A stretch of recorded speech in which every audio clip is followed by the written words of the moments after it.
Deer listeners, welcome to Kathanika. আজ আপনি শুনছেন নিউরোসায়েন্টিস্ট, দার্শনিক এবং যুক্তিবাদী চিন্তাবিদ স্যাম হ্যারিসের লেখা একটি সাহসী ও বিতর্কিত বই, the moral landscape, how science can determine human values. একটু ভাবুন তো, ভালো আর মন্দ কি শুধু ব্যক্তিগত মতামত? নৈতিকতা কি সংস্কৃতি ও ধর্মের বন্দী, নাকি এমন কিছু নৈতিক সত্য আছে যা মানুষের বিশ্বাসের বাইরে গিয়েও সত্য?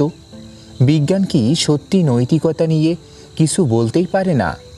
আমাদের শেখানো হয়েছে বিজ্ঞান ফ্যাক্ট নিয়ে কথা বলে আর নৈতিকতা ভ্যালু নিয়ে। এই দুটো নাকি কখনো মিলতে পারে না। স্যাম হ্যারিস এই বইয়ে সেই বিভাজনটাকেই চ্যালেঞ্জ করেন। তিনি বলেন, নৈতিকতা কোনো রহস্যময় ঐশ্বরিক আদেশ নয়। নৈতিকতা হলো সচেতন প্রাণীদের জীবন কেমন যাচ্ছে তার বাস্তব প্রশ্ন। যেখানে চরম যন্ত্রণা আছে সেখানে নৈতিক ব্যর্থতা আছে, আর যেখানে মানুষের বিকাশ, নিরাপত্তা ও সহানুভূতি আছে সেখানেই নৈতিক অগ্রগতি। এই বই আমাদের সামনে একটি শক্তিশালী রূপক তুলে ধরে। দ্য মোরাল ল্যান্ডস্কেপ একটি ভূখণ্ড যেখানে কিছু জায়গা গভীর অন্ধকার উপত্যকা, চরম দুঃখ ও সহিংসতায় ভরা, আর কিছু জায়গা উঁচু শিখর যেখানে মানুষ বিকাশিত হয়, শান্তিতে বাঁচে এবং একে অপরের কষ্ট কমায়। এই যাত্রায় আমরা একসাথে অনুসন্ধান করব নৈতিক সত্য আদৌ আছে কি না, ধর্ম নৈতিকতার একমাত্র উৎস কি না, বিশ্বাস কিভাবে আমাদের ভালো বা মন্দের দিকে ঠেলে দেয়, আর বিজ্ঞান কিভাবে ভবিষ্যতে মানবিক সুখ ও নৈতিক অগ্রগতির দিক নির্দেশ দিতে পারে। এই ভিডিও আপনাকে কোনো বিশ্বাস নিতে বাধ্য করবে না, কিন্তু এটি আপনাকে ভাবতে বাধ্য করবে। কারণ প্রশ্নটা শেষ পর্যন্ত এটাই, যদি আমরা জানি কোন কাজ মানুষকে ভাঙে আর কোন কাজ মানুষকে গড়ে তোলে, তাহলে ভালো আর মন্দ কি শুধু মতামতই থাকতে পারে? তাহলে চলুন, ভয় নয়, যুক্তিকে সঙ্গে নিয়ে, অন্ধবিশ্বাস নয়, প্রমাণকে সামনে রেখে শুরু করি দ্য মোরাল ল্যান্ডস্কেপের ভেতর দিয়ে এক গভীর, সাহসী ও মানবিক যাত্রা। Chapter 1, moral truth. নৈতিক সত্য কি সত্যি আছে? এই অধ্যায় শুরু হয় একটি প্রশ্ন দিয়ে। নৈতিক সত্য কি আদৌ অস্তিত্বশীল, নাকি ভালো আর মন্দ সবই শুধু ব্যক্তিগত মতামত, সংস্কৃতি আর সময়ের খেলা? আমাদের অনেককেই শেখানো হয়েছে বিজ্ঞানে সত্য আছে কিন্তু নৈতিকতায় নেই, নৈতিকতা নাকি শুধু অপিনিয়ন। স্যাম হ্যারিস এই ধারণাটাকেই প্রথম আঘাত করেন। সব মতামত সমান, এই ধারণা কেন ভ্রান্ত? একটু ভেবে দেখুন, পৃথিবী সূর্যের চারিদিকে ঘোরে, এটি সত্য। শিশু নির্যাতন ভুল, এটিও কি শুধু মতামত? যদি নৈতিক সত্য না থাকে তাহলে আমরা কিভাবে বলি গণহত্যা ভুল, দাসত্ব অন্যায়, নির্যাতন নিন্দনীয়? স্যাম হ্যারিস বলেন, যে মুহূর্তে আমরা ভালো বা মন্দ শব্দ ব্যবহার করি আমরা ইতোমধ্যেই অবজেক্টিভ ক্লেইম করছি। নৈতিকতা কিসের উপর দাঁড়িয়ে? হ্যারিস একটি পরিষ্কার ভিত্তি প্রস্তাব করেন। নৈতিকতা নির্ভর করে সচেতন প্রাণীদের ওয়েলবিং এর ওপর, অর্থাৎ সুখ, দুঃখ, যন্ত্রণা, নিরাপত্তা, মানসিক শান্তি। এই বিষয়গুলো কল্পনা নয়, এগুলো বাস্তব অভিজ্ঞতা, মস্তিষ্কে ঘটে, দেহে ঘটে। দ্য মোরাল ল্যান্ডস্কেপ এর মূল ধারণা। এখানে আসে বইটির কেন্দ্রীয় রূপক, দ্য মোরাল ল্যান্ডস্কেপ। কল্পনা করুন একটি বিশাল ভূখণ্ড, কিছু জায়গা গভীর উপত্যকা, চরম কষ্ট, ভয়, সহিংসতা, কিছু জায়গা উঁচু শিখর, নিরাপত্তা, স্বাধীনতা, মানবিক বিকাশ। নৈতিক অগ্রগতি মানে উপত্যকা থেকে বের হয়ে শিখরের দিকে এগোনো। এটি মতামতের বিষয় নয়, এটি বাস্তব পরিণতির বিষয়। বিজ্ঞান এখানে কিভাবে প্রাসঙ্গিক? হ্যারিস বলেন, বিজ্ঞান বলে না তোমার কি করা উচিত, কিন্তু বিজ্ঞান বলতে পারে কোন কাজ মানুষের কষ্ট বাড়ায়, কোন কাজ মানুষের বিকাশে সাহায্য করে। যেমন চিকিৎসা বলে কি স্বাস্থ্যকর, কৃষি বিজ্ঞান বলে কি খাবার পুষ্টিকর, তেমনি নিউরোসায়েন্স, সাইকোলজি, সোশিওলজি এই শাখাগুলো বলতে পারে কোন সামাজিক ব্যবস্থা মানুষকে ভাঙে আর কোনটি মানুষকে গড়ে তোলে। মোরাল রিলেটিভিজম এর সমস্যা।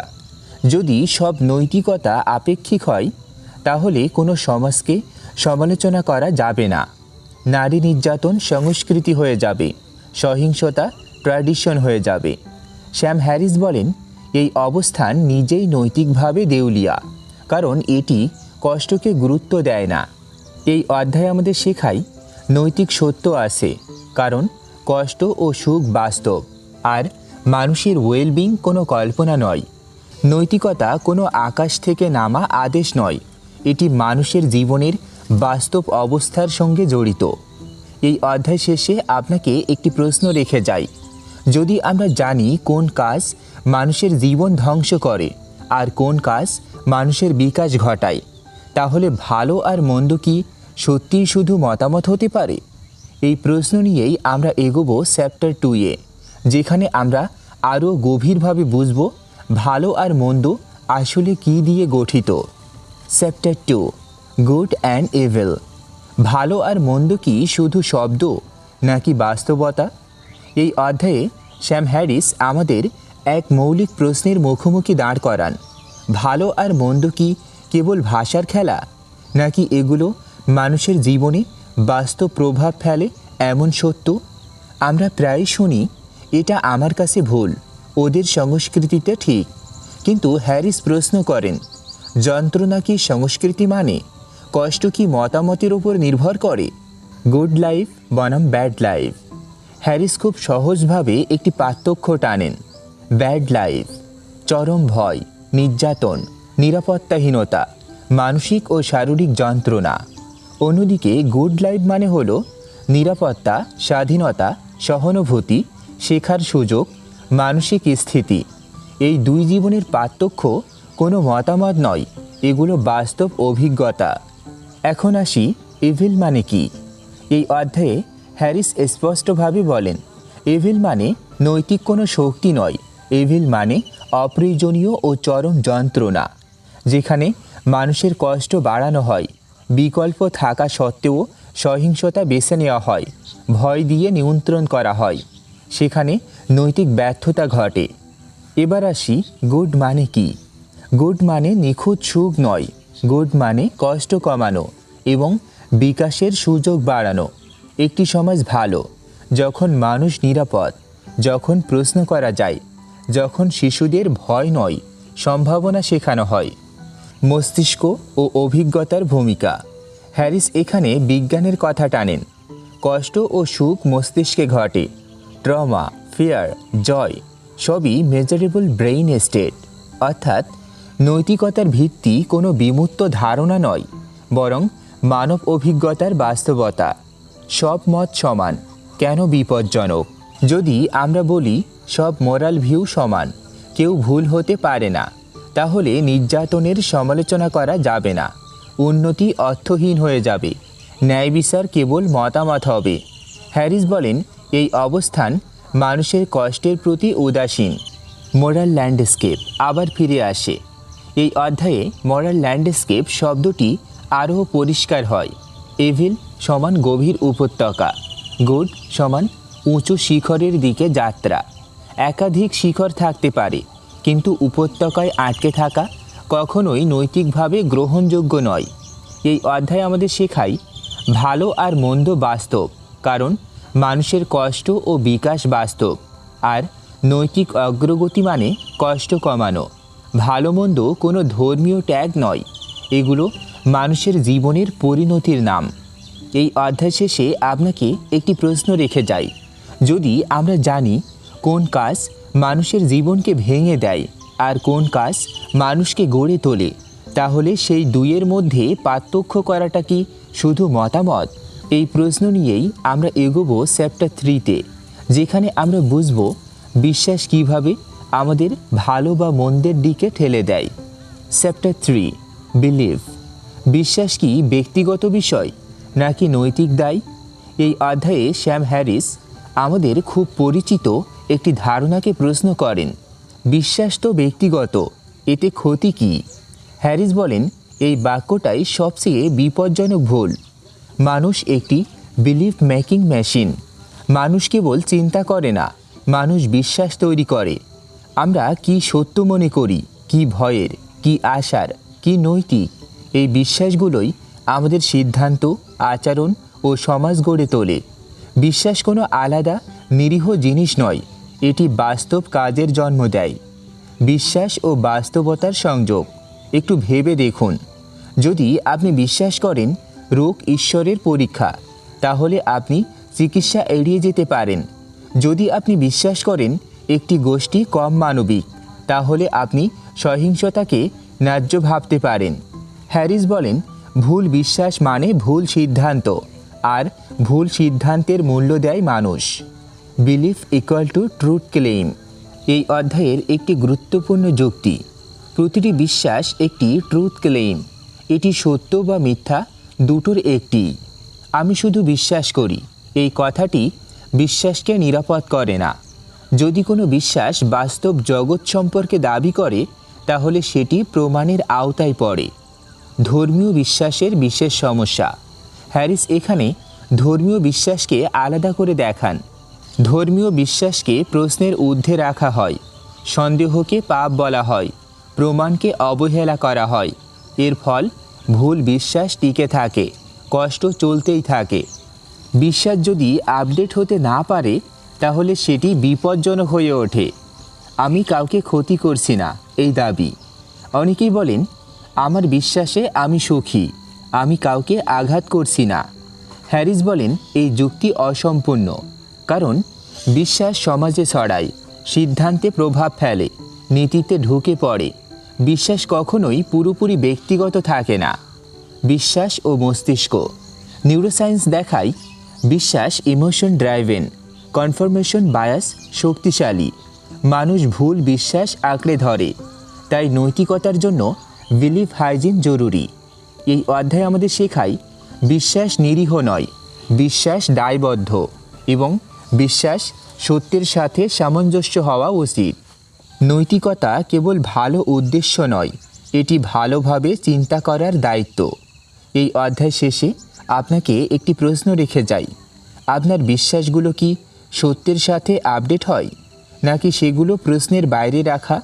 এই প্রশ্ন নিয়েই আমরা এগোবো চ্যাপ্টার 4-এ, যেখানে আমরা দেখব ধর্ম কিভাবে বিশ্বাসকে নৈতিক কর্তৃত্বের রূপ দেয়। Chapter 4, religion. ধর্ম নৈতিকতার রক্ষা কবচ নাকি নৈতিকতার প্রতিবন্ধক? এই অধ্যায়ে স্যাম হ্যারিস একটি বহুল প্রচলিত দাবির মুখোমুখি হন।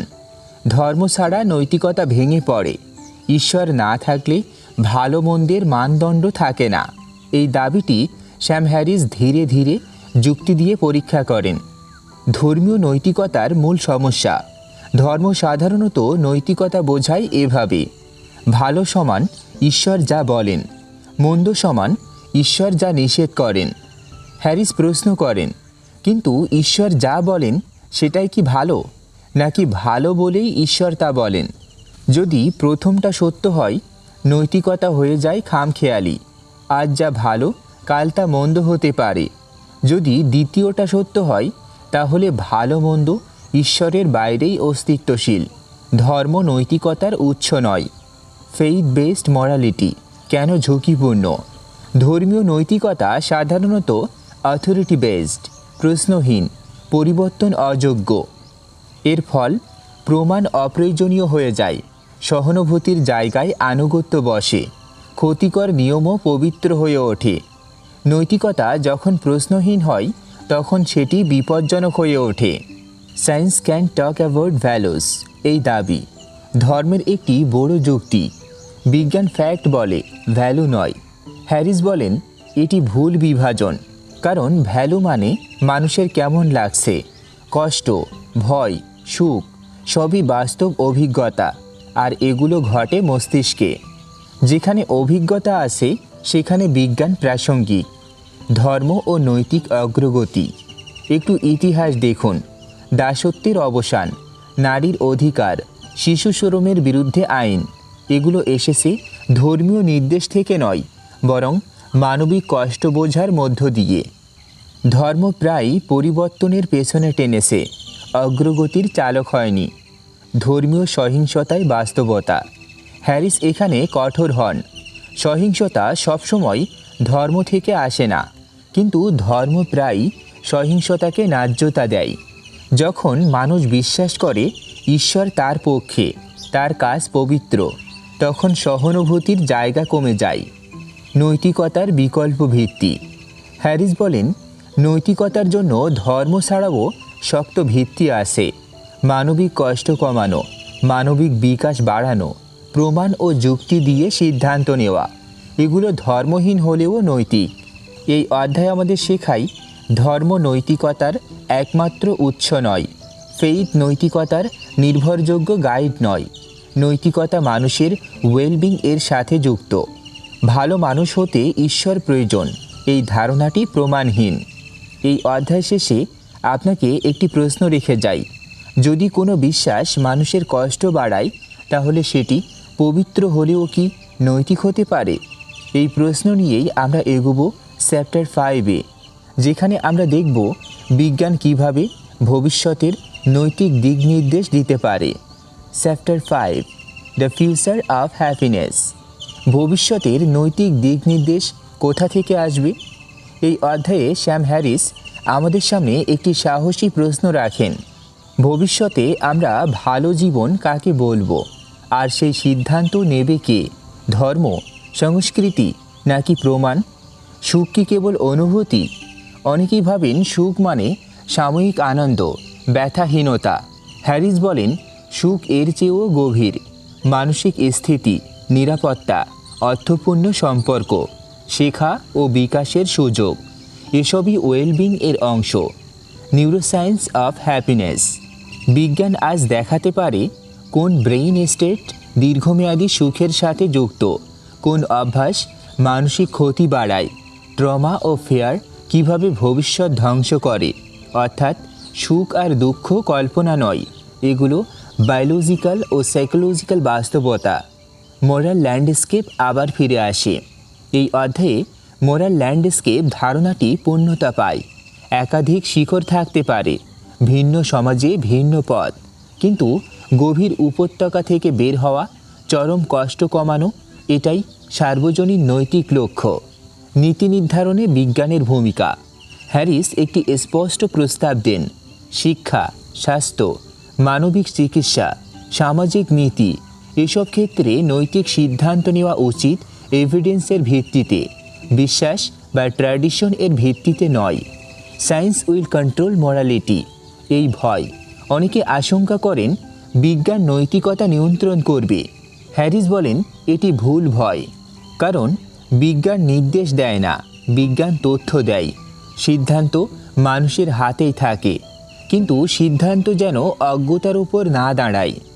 গ্লোবাল মোরালিটি এর সম্ভাবনা। এই অধ্যায়ে একটি আশাবাদী ছবি আঁকা হয়। মানবজাতি একটি সাধারণ নৈতিক মানদণ্ডে পৌঁছাতে পারে, যেখানে কষ্ট কমানোই মূল লক্ষ্য। ধর্ম, জাতি, সংস্কৃতি সব ছাড়িয়ে।